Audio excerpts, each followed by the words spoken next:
We are live. Hi, Keith Reno. Hey Liz, how are you? Hey, I am well. Welcome to Live with Liz.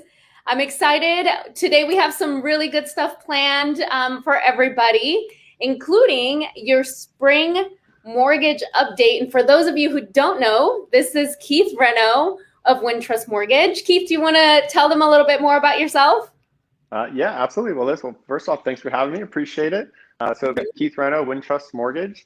Been in the mortgage business going on, 17 years. And I like to think most of my career, Liz, you and I in some fashion have been working together.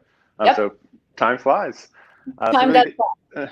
Dedicated to the residential market and for the most part, helping folks, like a lot of our customers, purchase homes, but Mm-hmm, also refinancing. And there's been a lot of refinancing here recently.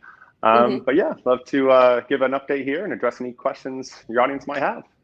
All right, perfect. So let's get right into it, Keith. We talked about this during the pre-show. Let's give your spring mortgage update. So your mortgage update for the spring of 2021. What do we have going on and what's coming up in the horizon, Keith? All right. Well, great question. And I think the number one question that I'll get asked as a part of that or that folks will want me to touch on really ties to interest rate. Mm-hmm. And interest rates have been on a wild ride. We saw new historic lows here this past year where rates firmly were under 3% and kept under 3% for really Mm-hmm. the majority of the year. Really to start this year, we have seen a bit of an increase. I think really across the board, we've seen an increase somewhere between 1/4 to 0.5%. And really getting to the point of that 0.5%, maybe even a little bit more of an increase compared to where we were at, say, 6 months ago. Now, historically, still very, very low. Prior to COVID, the historic low was right around 3.25, but that 3.25 was short-lived. Really, right around 3.5 was the historic low where we were at for more than just a couple of days, where we saw rates maintain the level for months and even right around a year during that time. Now, over 10 years ago.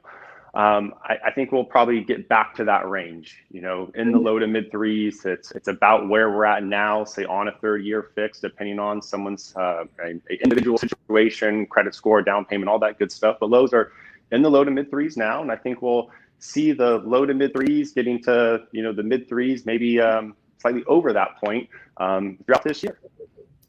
Okay, great. Yeah. So, so I ran a post earlier today, and I asked people to send us their questions so that we can answer whatever's on people's minds right now regarding mortgage and real estate. And so Okay. we have a question, and then we're also going to answer some of the most commonly asked questions that I get, and I know you get it as well. But this is a question that came in from somebody that watches Live with Liz. So thank you so much for watching Live with Liz. And she asked, is right now a good time to invest in real estate? I'd love to get your perspective on it, and I'll give my 2 cents after you do. Well, great question. Well, I'll tie it to the mortgage side a little bit more so, although I think first and foremost, and perhaps something you'll speak a little bit more to on, there's a lack of inventory out there. There's a lack of supply. So I think just pure supply and demand will hold the real estate market and more than likely cause the real estate market in general to continue to see appreciation. Coming back to the mortgages and being, again, around these historically low interest rates and Fannie Mae, the National Real Estate Association, really any reputable source out there that's tracking and monitoring interest rates are all predicting that interest rates will tick up throughout this year and in the coming years. And we have to, I think remind our audience here that a 1% difference in interest rate will increase someone's purchasing power by 10%. So if rates go up 1%, that is, as you're putting, decreasing purchasing power by 10%. Yep. So if you feel that the real estate market is going to go down, say 5-10%, with interest rates increasing a little bit here, then okay, maybe you have the argument to hold off. But I think maybe what you're going to touch on, pure supply and demand, I personally don't foresee that. And I do see interest rates ticking up a bit. So for the foreseeable future, for the next, let's say, couple of years, 5-10 years even, I think it's a great time to be investing in real estate. Yeah, I agree. I agree with you. I mean, the cost to borrow money is, still near historic lows. I'm just going to echo what you're saying. The shortage of inventory right now is causing the demand to be really, really high and is keeping prices really stable and really strong. I mean, right now, if you're a seller, you can almost name your price, and you're likely to get it just because there's so little out there that's available for sale. So right now it's a great time to sell, but is it a good time to invest in real estate? I would say, like anything else, what's your end goal? Think about your end goal first before making that decision, right? So if you're thinking short term, I don't know that it's the greatest time to jump into something short term unless you're getting a killer deal on it. And for sure in the next 6 months, maybe 8 months, whatever time it takes to renovate or to get it back on the market, you're going to be you're going to be making your money back and possibly some profits. And if your end goal is to invest for the long term, my advice is, if your end goal is to invest for the long term, it's a great time to invest in real estate. But then we go back to, what's your long-term plan? Are you thinking about investing to rent out a single family home or a multifamily? Then there are other factors that could come into play. So it all depends on what your end goal is. Not everybody is playing the same game, so we can't really give everyone one size fits all answer, because really what matters is, what's your end goal? What do your numbers look like? And if it makes sense, if the numbers make sense, then it makes sense. Yeah, absolutely. Okay. All right. So so I hope that answered your question, member of the audience. And and now we're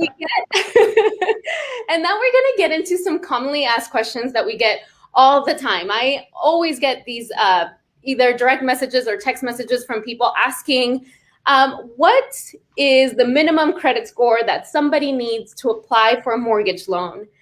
So Keith, what's the minimum credit score that you're seeing right now, or just the minimum credit score that someone needs in order to apply for a mortgage?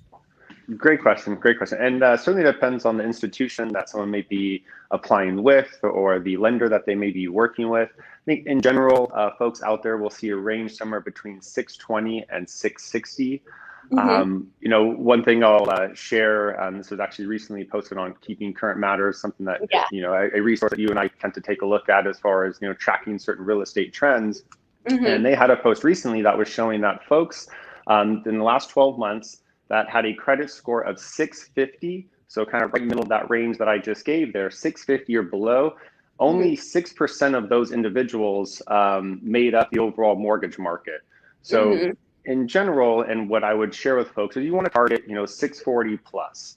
640 Right. plus, I think the majority of the lenders out there, I think at least in our marketplace, will have options for customers. Wintrust, we even oftentimes have options a little bit below that, but I think a good general guide, 640 plus. And then again, kind of speaking to that stat, now somewhere between 96, 97% of the mortgages obtained, we're getting that 640 plus credit score.